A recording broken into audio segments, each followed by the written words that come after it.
Cool. Well, Duncan, thank you so much for joining me on Crypto World today. A really exciting week with Bitcoin just flying through record after record.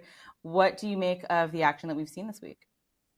Oh, incredibly exciting, and thank you for having me, Tanea. So, big moves in the market. It seems like the crypto world has sort of shook off the latest round of tariff talk, which is a good thing, I think, and also the expectations that we probably won't see a rate cut anytime soon. But it definitely feels like a bull market, all-time highs for Bitcoin, and really driving the rest of the market up as well. Yeah, including ETH, which has, of course, come back to life over the last couple of months, but really rallying here in a big way.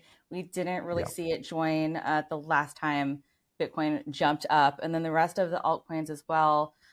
What do you make of this, and to what extent does the success of the Circle IPO and the sudden interest in stablecoins and tokenization, what kind of impact is that Lots going having on. on ETH?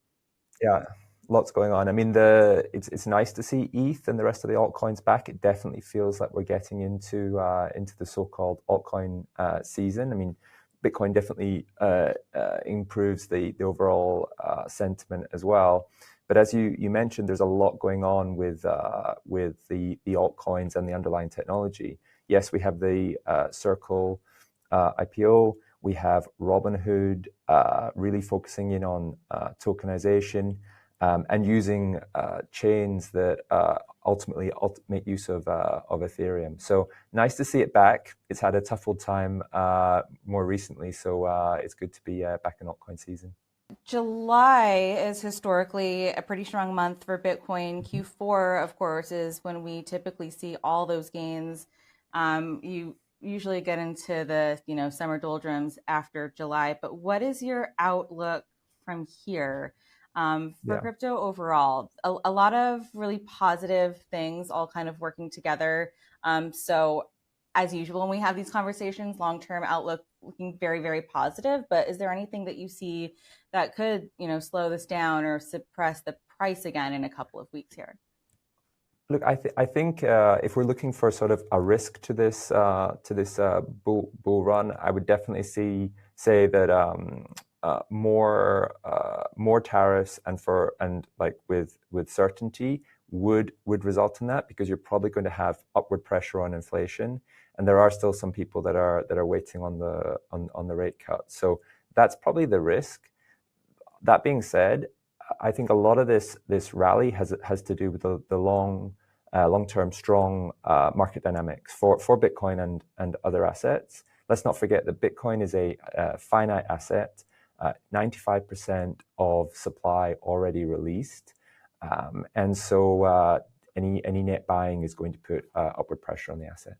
We're almost 15 months out from the last halving. Can you talk a little bit about, the mechanics of that supply halving, how we're seeing that come up in price now, how much of the current price action you attribute to that factor? Just give us some perspective on 15 months since the Yeah, halving. yeah, you bet. I mean, we do typically see this kind of, you have a bit of a lull and then a nice rally following that after the halving. One of the big things that I would say we've seen more recently is the corporate buying. So we have obviously the strategy and the other kind of treasury type companies, but just in general, more corporates adding Bitcoin to their balance sheet.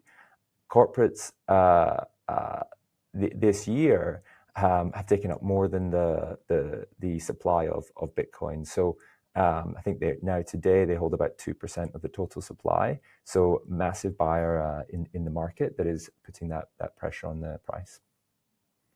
A really institution-driven rally with $1 billion in Bitcoin ETF inflows yesterday, and like you mentioned, the corporate buying in Q2 outpacing the Bitcoin ETF inflows. Where is the retail investor in all of this? What does their appetite look like? You mentioned the corporate, buying spree. Do you see the retail investor looking there for returns? Until just a couple of days ago, Bitcoin had been pretty stagnant for a couple of months. So what is the opportunity for the retail investor, and how much impact does retail have on the market today? Yeah, I think long term retail will have a big impact on the market, and they are still coming in, right? We have seen good flows into ETFs, as you mentioned. They will be buyers of ETFs. We're seeing now nice flows into ETH ETFs as well more recently, which is definitely positive. And I think retail investors are still sort of getting to grips with the asset class. They were the early adopters. And now, as the masses in the retail space are coming on, they're going to do it maybe a little bit more slowly than some of the institutions coming in at size. But we see retail as a key target for us in terms of customer base, and continue to see growth there. All right. I have to ask, on a day like this, I know we said long-term looking very positive, but we are in uncharted territory. We've never been as high as 118,000 before. How high do you see this going this year? Ooh, tough one. This year, I mean, we're looking for a few more legs up from here, anywhere north of 150. But what I would say, very, very short term, what we're looking out for is a price target of 120, really starting to cause a short squeeze. There are still a decent amount of short interest on Bitcoin, and as it hits that 120 mark, I think we're going to see that squeezed out. Would not be surprised if we saw a quick jump up after that.